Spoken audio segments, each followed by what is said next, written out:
Alright, it's time to discuss the year 1970, the top 10 horror films of 1970, a year that I was very unfamiliar with before prepping for this video. I had only seen like maybe 2 movies from 1970, and now I've seen 44, and there was a few more I could have watched, but I wasn't willing to pay money for them, and there was a few that I just couldn't get access to. There was like 6 more movies that I wanted to check out, but I just couldn't find them anywhere legally. I'm not gonna like illegally download movies.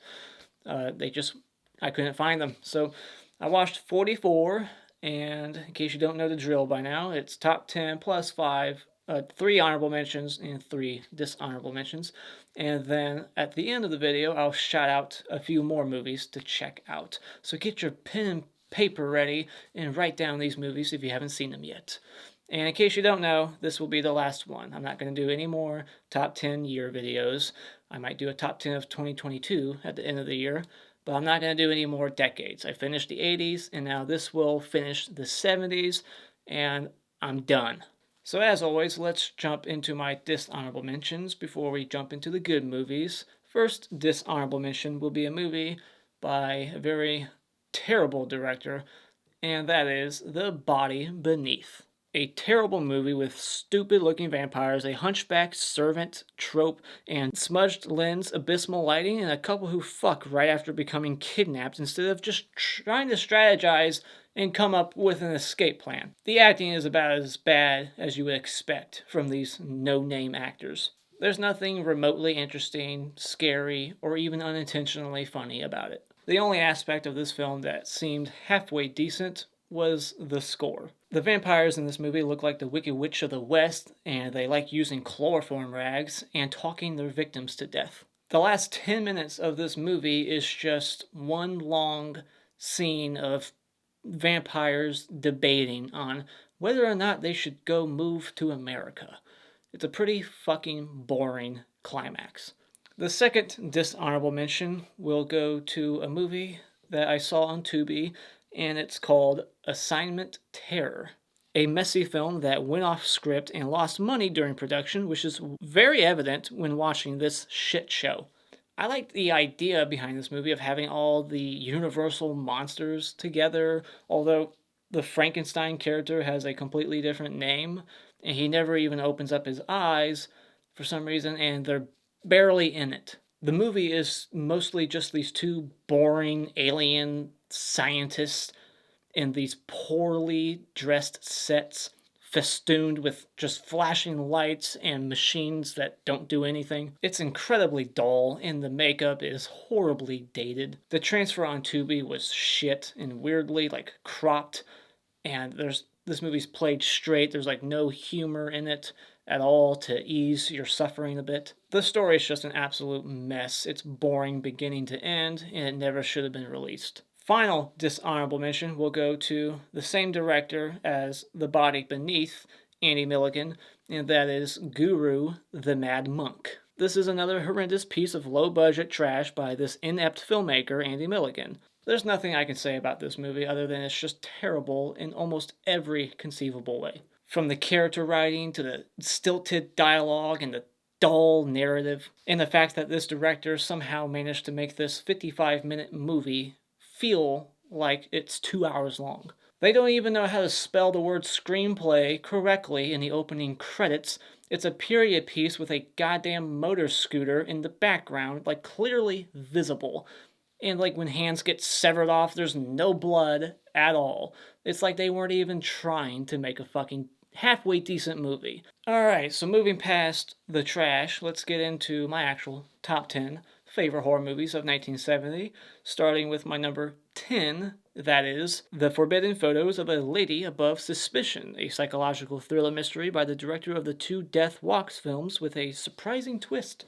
Ennio Morricone scores the film beautifully, and I thought it moved at a really good pace. The story I found to be very engaging, and just when you thought it was a simple blackmail movie, it turns into a very psychological horror film. The main woman takes medication, and you suspect that maybe she's just crazy from the medication and the neglect she feels from her work-busy husband. And then, just when you think you know who's working with the blackmailer, they pull the rug out from under you with a shocking reveal. The movie just lacks good like atmosphere. It's not visually, it's not stylish. Like it seems overlit. So I'm not big on the cinematography of this film. The main character was all right. I kind of felt bad for her. There's not a lot of kills. It's like no kills at all really until the final moments because of the kind of narrative it is. Not a lot of suspense, but it's just the story I thought was really intriguing and kept me engaged. So it's a more of a psychological thriller, not much horror until the like last act. But it's worth checking out for sure. Number 9 is a little movie called Valerie and Her Week of Wonders, a Czechoslovakian mystical coming-of-age art house film with vampires, witchcraft, and perverted priests. It's an only 75-minute fairy tale of a 13-year-old girl blossoming into womanhood, having a sexual awakening after putting on these magical earrings. I read that the actress playing this 13-year-old was actually 13 in real life, and her character in this movie is like making out with men and women, and we see her fully nude, which you would never get away with in American cinema. I take it in this country it's okay to kiss your mom on the mouth and like hold it there for more than a second. I found that very disturbing. The atmosphere is terrific, it's stylish, and it's beautiful to look at. The score is powerful, enchanting, and ethereal sounding. The downside of the movie is that some things just don't really make sense to me by the end. Some things kind of went over my head. It's very artsy, very like, like a lot of symbolic, like metaphorical, like imagery. It's a bizarre movie, to say the least. The weirdness of this phantasmagoria may appeal to some, but I can't recommend it to everyone. Number 8 will go to The Horror of Frankenstein, a Hammer horror film with great actors, but Frankenstein's monster looks ridiculous. The scars and the stitches on his body look like they're just drawn on him. It's not convincing at all. The makeup effects could have been way better. And like the monster should have looked more like ghastly and disturbing, not like a bodybuilder. It's a shame that they kind of shy away from the violence, but you do get a bit of gore when the monster is being put together piece by piece. Like a lot of Hammer horror films, the like exterior scenes, the sets look like sets, like they're on a soundstage, so that sometimes can take you out of a movie in the moment, but the gothic atmosphere I was into and the cinematography was above average. I thought Victor was a charming but also cold-hearted character that was entertaining on screen, and the dialogue from him was amusing. The ending is hilarious, how they dispose of the monster, but I would have liked to see Victor kind of, be punished for his crimes, and for this other woman, Elizabeth, who was like pining over him the entire movie, to like wake up and see him for who he really is. She never really learns the truth about him by the end, and I would have liked her to have had that realization. So overall, the makeup and the ending aren't perfect, but if you're into the story and the characters, it's going to be an enjoyable watch. And the women are gorgeous in this also. Number 7 will go to Mark of the Devil, a sickening based on true events torture porn period piece with Udo Kier and Herbert Lam. This movie is filled with so many depraved, moronic characters that you're just so eager to see get their comeuppance at the end. And the crime of this movie is that some of them don't. It's a difficult watch. It's not going to be for everyone.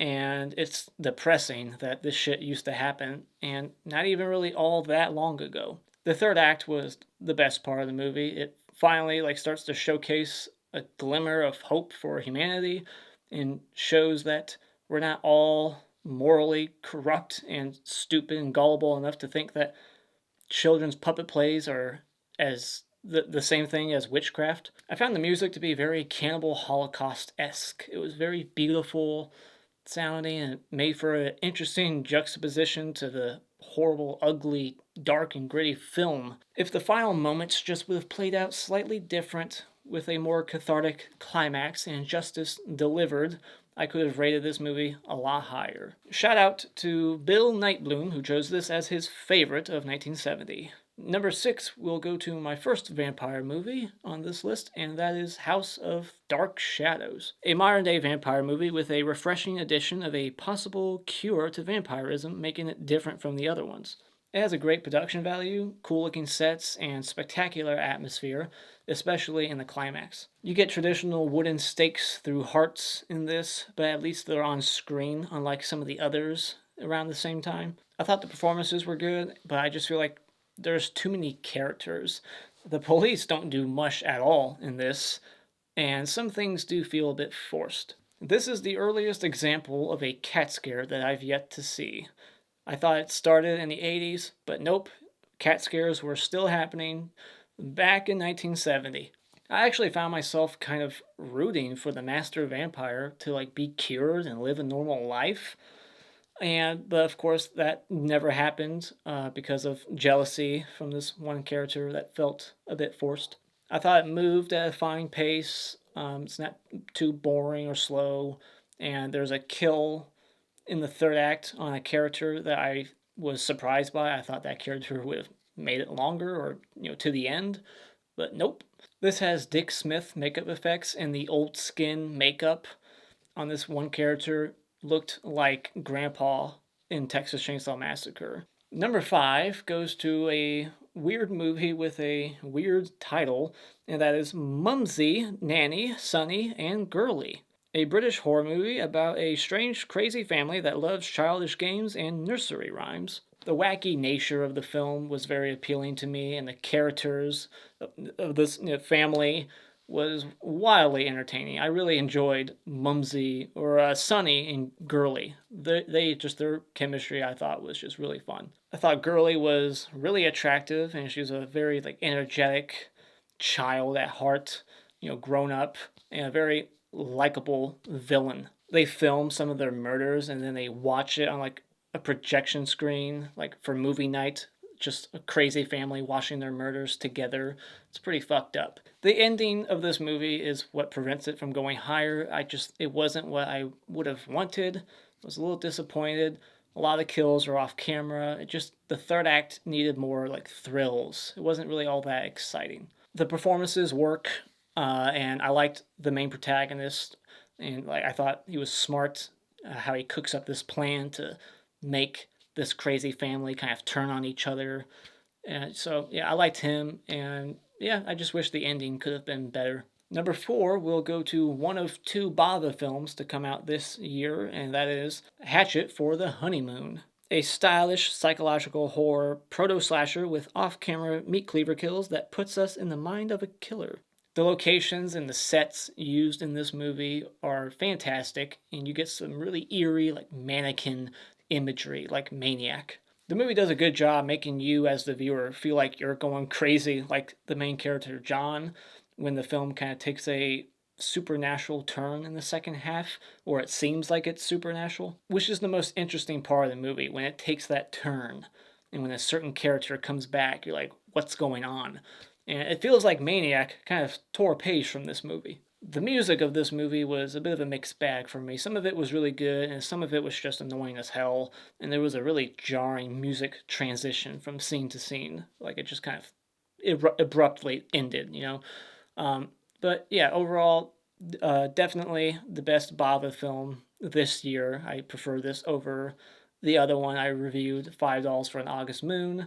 It's very stylish, looks good, cinematography, the camera work, the sets, the mystery of the second half. Very intriguing stuff. Just don't expect a bloodbath and meat cleaver kills like you might expect from the poster. Number 3 goes to a movie called Dorian Gray. From the director of What Have They Done to Solange comes a Twilight Zone-like drama horror film about vanity and the fear of growing old. The performances by Herbert Lom and Helmut Berger was the other guy's name. I'm probably saying that wrong, but the performances by the main 2 actors in this movie were fantastic, and the movie to me was just never boring. It's a very erotic film, lots of sex. This guy is a playboy. He is just getting laid left and right. It very much feels like a sexploitation film. I like that the more depraved and immoral Dorian gets, the more ugly and decrepit the portrait of him gets,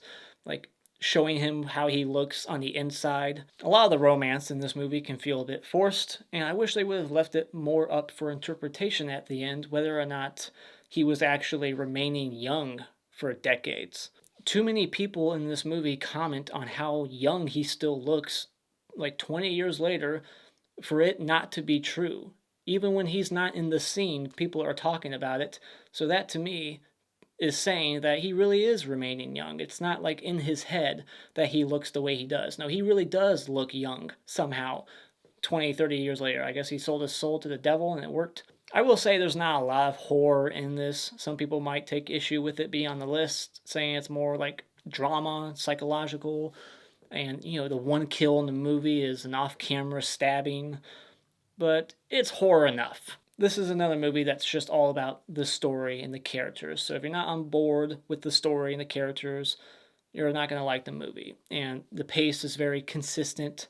So if you think it's slow in the beginning, it's going to be slow throughout. Number 2, probably the most surprising movie of the year. I was not expecting to like it this much, and that is Scars of Dracula. The best Christopher Lee Dracula movie of the 1970s because it's cheesy, more violent than the other ones, and came up with an unconventional death for Dracula. This one kind of picks up right where Taste the Blood of Dracula left off, but the location continuity is a bit off. The acting can seem a bit weak at times from certain actors, but for the most part, it works. It's an incredibly atmospheric film with pretty gothic sets with lots of blood red furnishing. The main woman in this movie has to be one of the sexiest women in a Hammer horror film. And while I didn't sense much of a connection between her and her boyfriend at first, once they started their journey and they got to the castle, I started to buy them as a couple more. The first act I thought was great and unexpectedly violent and silly, which was refreshing. I like the cheesy flying bat effects and how they just mutilate a whole church of women while the husbands are off trying to go kill Dracula. There's quite a few day for night scenes, which always takes me out of the movie when you can tell it was daytime, but they're trying to make it look like it's night. I like that Christopher Lee had a decent amount of screen time as Dracula, and some of the other ones he's in the movie for maybe just a couple minutes. He's in this one a lot more comparatively, and we get to see him stab a woman to death on a bed, which is different. Usually he just bites their neck. In this one, it's like a slasher movie, and I much prefer that. The way Dracula meets his end in this was hilarious. It cracked me up. It's what brought this movie all the way up to number 2, and I liked the main couple and even the brother character that they went there looking for. I thought he was funny, and I wish he would have been in the movie longer. Alright, now before we get to my number 1, let's go over a few honorable mentions. First one will be I Drink Your Blood, a cheesy, somewhat gory rabies infection movie. It's got quite a few fun sequences, it's silly as hell, and some violent kills here and there, but the annoying goddamn synth music made it really hard to appreciate those things. The acting is pretty bad from almost everyone, especially the kid. Every dead animal in this movie looked legit. I'm wondering if they pulled a cannibal holocaust here, and there was a very disturbing moment, pretty fucked up, of having a pregnant woman, 9 months pregnant, stab her own belly. The movie is poorly edited, and there's some confusing, continuity of, what time of the day it is. Towards the end, cops pull up, and it's broad daylight, it's 2 o'clock in the afternoon, and then not even a minute later in that same scene, it's it cuts to the other characters, and it's, pitch black outside. It's what the fuck, 6 hours went by within seconds? The third act is fun. It's what really helped the movie. It's silly, low budget, cheesy effects, but don't expect great characters or great performances, and expect some really fucking annoying music. Next honorable mention is a movie that is very debatable if it's even horror, and that is A Quiet Place to Kill, a thriller drama by Umberto Lenzi with a couple who cover up a murder, and the third act gets a bit convoluted. The story and the dialogue really kept me invested, and I thought the performances overall were solid. The score is pretty jazzy sounding, and I thought it worked for this kind of movie. I'm still a bit confused about the opening crash. Was her ex really there, and was that planned or an accident? It's shot well, but it just lacks great visuals that I look for in these kinds of movies, and like the cinematography, I think could have been better. Last honorable mention will go to the Dunwick Horror, a satanic panic psychedelic horror movie with trippy, colorful filter editing and a good performance by Dean Stockwell. The first act is good, the third act is great, but it could have been better if the deaths would have happened on screen.